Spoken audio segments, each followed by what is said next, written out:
আমি আর্থিকভাবে দেখে নিচ্ছি এখানে যথেষ্ট সময় নাই। এখানে আমাদের জামাতের ভাইয়েরা আছে, তাদেরকে স্পেস দিতে হবে। তাদের তো আন্দোলনের মুখ্য ভূমিকা ছিল, অস্বীকার করা যাবে। এই সরকারি পুলিশ সরকারের একটা স্লোগান ছিল মুক্তিযোদ্ধা, একটা স্লোগান ছিল জামাত রাজাকার বিএনপি।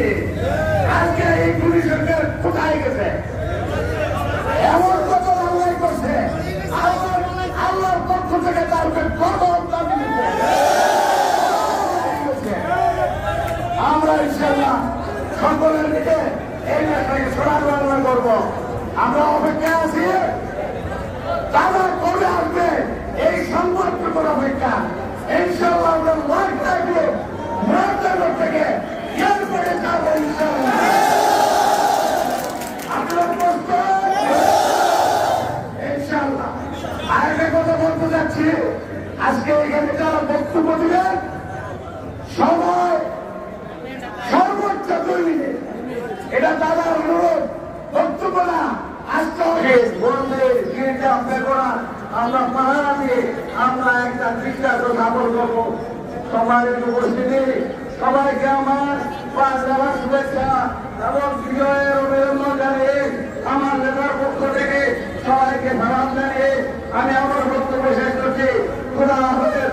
বাংলাদেশ জিন্দাবাদ, বাংলাদেশ জাতীয়তাবাদী দল জিন্দাবাদ, আলহাজ কাজী শাহ মুফাজ্জল হোসেন কায়কোবাদ সাহেব জিন্দাবাদ, দেশ নায়ক তারেক রহমান জিন্দাবাদ, দেশ নেত্রী বেগম খালেদা জিয়া জিন্দাবাদ, শহীদ রাষ্ট্রপতি জিয়াউর রহমান অমর হোক। আসসালামু আলাইকুম ওয়া রাহমাতুল্লাহি। আজকে আমাদের এখানে সবাই একসাথে হয়েছি দোয়া মাহফিলের জন্য। যারা শহীদ হয়েছে তাদের জন্য দোয়া করবো, যারা আহত হয়েছে তাদের জন্য দোয়া করবো, যারা আল্লাহ এখনো সুস্থ আছে তারা যে আগামী দিনের নেতৃত্ব ধরে রাখতে পারে এটার জন্য আমরা দোয়া করবো। এটা আর দোয়া করবো আমাদের গণতন্ত্রের নেতা চিন্তা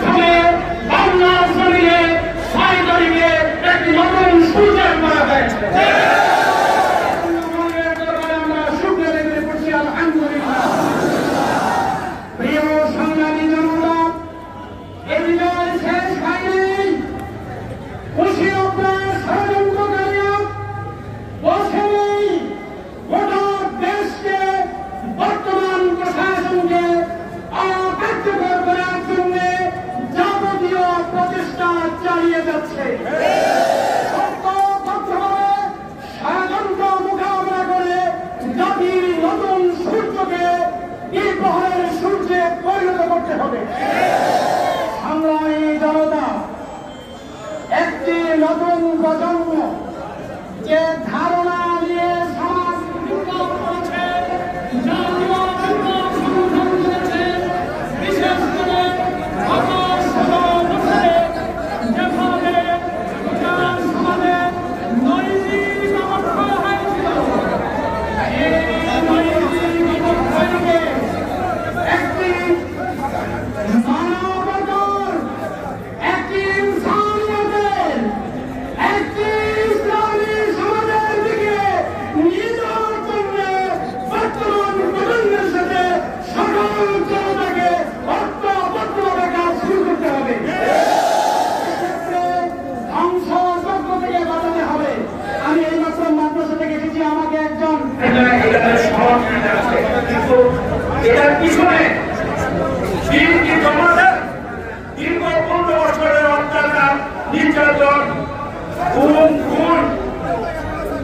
এই অত্যাচার হয়েছে। তাই সন্তানরা উন্নতি করেছে, আমাদের সন্তানরা উন্নতি করতেছে। তাই নিম্নতম অধিকার আমরা অধিকার সেটা থেকে আমাদের তার ফলশ্রুতিতে আজকের এই আনন্দ। কিন্তু এই মুহূর্তে শুধু আমরা এই অবস্থা সৃষ্টি হয়েছে, বিএনপি জমা করতেছে না। আমাদের সাথে কিছু আওয়ামী লীগের এবং সন্ত্রাসী এরা এটা দেশের প্রতি, এরা জনগণের প্রতি, এই ব্যাপারে যাতে আমরা কোনো ক্ষতি মাদ্রাসায় এক দোয়ার আয়োজন করা হয়েছে। এই দোয়ার অনুষ্ঠানের সম্মানিত সভাপতি, উপস্থিত দায়িত্বশীল নেতৃবৃন্দ এবং এই মহান মুক্তিযুদ্ধের তারক বাহক আজকের এই নতুন প্রজন্মের ছাত্র জনতা ভাইয়েরা আমার আসসালামু আলাইকুম। আমি সর্বপ্রথমে মহান রাব্বুল আলামিনের দরবারে শুকরিয়া জ্ঞাপন করছি। আল্লাহ আমাদেরকে এমন একটা সুন্দর বিজয় রেখেছে। এই বিজয়ের প্রাক্কালে দাঁড়িয়ে অনেকে অনেক কথা বলেছে, অনেক অনেক হুমকি ধমকি দিয়েছে। আমরা এই হুমকি ধমকিকে অতিক্রম করতে করে আজকে এই আজকের মিলাদ সম্মানিত সভাপতি, ছাত্রবৃন্দ, উপস্থিত সুধীর, আসসালামু আলাইকুম। আজকে বক্তব্য করার জন্য আয়োজন করা হয় নাই। আয়োজন করা হয়েছে গোটা আন্দোলনের শহীদদের জন্য, আয়োজন করা হয়েছে গোটা আন্দোলনের আহতদের জন্য, আয়োজন করা হয়েছে যারা এই আন্দোলনে নিহত হয়েছেন তাদের জন্য। আমরা সবাই আজকে তাদের জন্য দোয়া করবো। আমি শুধু একটা কথা বলতে চাই, মুরাদনগরের জনগণী নেতা আলহাজ গাজী সাহেব সাহেব এই সরকারের মামলার কারণে আজকে 12 বছর দেশের বাইরে অবস্থান করেছেন। আপনারা দোয়া করবেন আমরা যেন সুস্থ শরীরে ফিরে আনে এবং আপনাদের ক্ষেত্রে উনি আবার নিয়মিত হতে পারেন। আমরা দেশের দিকে হতে চাই, আমরা যেন সুস্থ করে দেন। উনি যেন আমার বাজারে এসে বাংলার মানুষের ক্ষেত্র করতে পারেন। আমি দোয়া চাই তামিল অহংকার তারেক রহমানের জন্য উনি যেন সুস্থভাবে এই বাধা বিপত্তি অতিক্রম করে দেশে আসতে পারে। তার সাথে সাথে বলতে চাই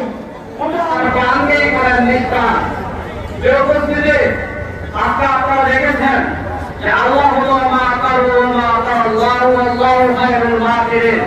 এই রাজাকারী আমাদেরকে নির্যাতন করেছে, নিপীড়ন করেছে, শোষণ করেছে। মহান আল্লাহ সেই রাজাকার শব্দের মধ্য দিয়ে আবার স্বাধীনতার উন্নয়ন করে দিয়েছেন। আপনাদেরকে আমি একটা কথা বিনয়ের সাথে বলতে চাই, সেটা হলো বিপ্লব মানে শুধু ধ্বংসের প্রাঙ্গণ মুক্তিযুদ্ধ। সেই মুক্তিযুদ্ধে যারা অক্লান্ত পরিশ্রম করেছেন এই নতুন প্রজন্মের মুক্তিযুদ্ধদেরকে জানাই অসংখ্য ছাত্রবাদ আছেন, অসংখ্য। আজকে দোয়ার দিন, এই দোয়ার মাহফিল হল বেহেশতের বাগান। এদিকে ছাত্র ভাইয়েরা হাফেজরা বসে আছে, এটা বেহেশতের বাগান। এই বেহেশতের বাগানে আজকে যে দোয়া করা হবে ইনশাআল্লাহ আল্লাহর রহমতে এটা কবুল হবে। আমরা আজ দেশ স্বাধীন, আমাদের নেতৃবৃন্দ আমি একটা দাবি নিয়ে আজকে এখানে এসেছি।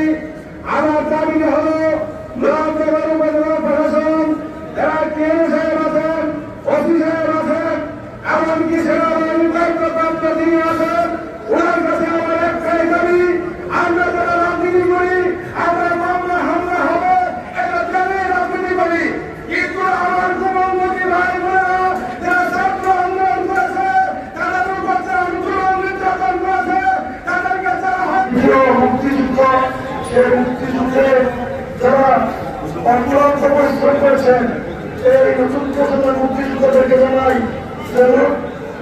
অসংখ্য ছাত্রবাদ আছেন, অসংখ্য। আমি শুধু একটি কথাই বলবো,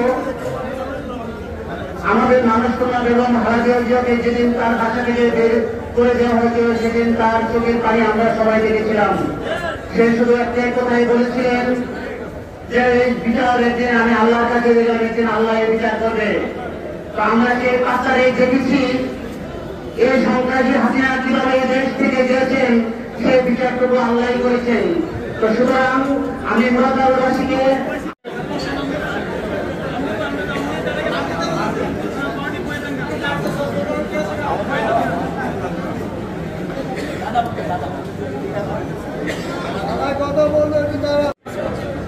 আজ এই দোয়ার মাহফিল থেকে আমি গভীর শ্রদ্ধার সাথে স্মরণ করছি বাংলার রাখাল রাজা শহীদ প্রেসিডেন্ট জিয়াউর রহমান। আল্লাহ যেন ওনাকে ব্যবস্থা নসিব করেন।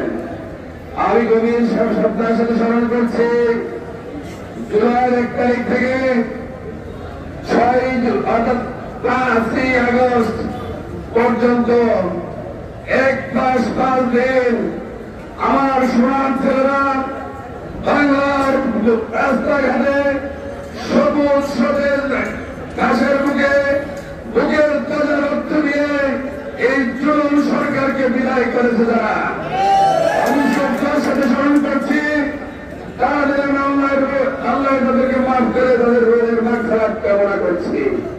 স্বাধীনতা যারা পূর্ণ হয়ে গেছে, আপনারা জানেন এই সোনার ছেলেদের মধ্যে প্রায় 550 ছেলে অঙ্গ হয়ে গেছে, 5,500 মতো পূর্ণ হয়ে গেছে। এত রক্তের বিনিময়ে একটা স্বৈর শাসক বিদায় হয়েছে, পালিয়ে গেছে। আমি বলতে চাই এই মুহূর্তে এবং মুরাদনগরের আপামর জনসাধারণ আমি দীর্ঘ সময় ধরে আপনাদের সামনে অনেক কথা হয়েছে। এখন আর বক্তব্য আমি দীর্ঘায়িত করব না। আমি আপনাদেরকে নিয়ে দোয়া করব।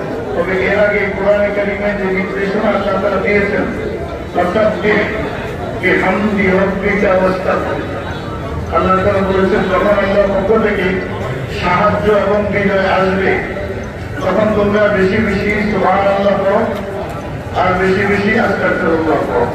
তাহলে আপনারা আমার সাথে 3 বার করে একটু জোরে জোরে বলেন সুবহানাল্লাহ সুবহানাল্লাহ সুবহানাল্লাহ আস্তাগফিরুল্লাহ আস্তাগফিরুল্লাহ আস্তাগফিরুল্লাহ।